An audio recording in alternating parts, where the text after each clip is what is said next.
Nagpulong ang Senate Committee on National Defense and Security, Peace, Unification and Reconciliation sa pangunguna ni Senadora Loren Legarda upang talakayin ang mga panukalang batas na magpapatatag sa Department of National Defense o DND at magpapabilis sa modernisasyon ng Armed Forces of the Philippines o AFP. Ayon kay Legarda, kailangang maging masanda ang bansa sa mga bagong banta mula sa cyber attacks hanggang sa teritorial na issue upang matiyak ang kaligtasan ng bawat Pilipino. Kabilang sa mga isinusulong ang Department of National Defense Transformation Act na magpapalakas sa kakayahan ng DND sa pagbabalangkas ng pamamaraan, pamamahala ng pondo at koordinasyon sa iba't ibang sangay ng seguridad. Nais din bigyang pansin ang pagpapaigting sa implementasyon ng revised AFP Modernization Program upang matiyak na ang pondo para sa modernisasyon ay nagre-resulta sa aktwal na kagamitan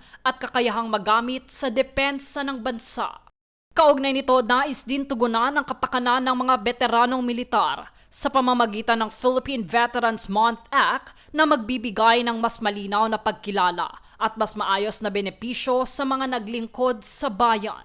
Paglilinaw pa ng Senado, ang pagpapaigting ng pambansang seguridad ay hindi lamang usapin ng militar, kundi usapin ng proteksyon sa ekonomiya, kapayapaan sa komunidad at katiyakan ng kinabukasan ng susunod na henerasyon. Jade Buhoy, nag-uulat para sa Golden Nation Network.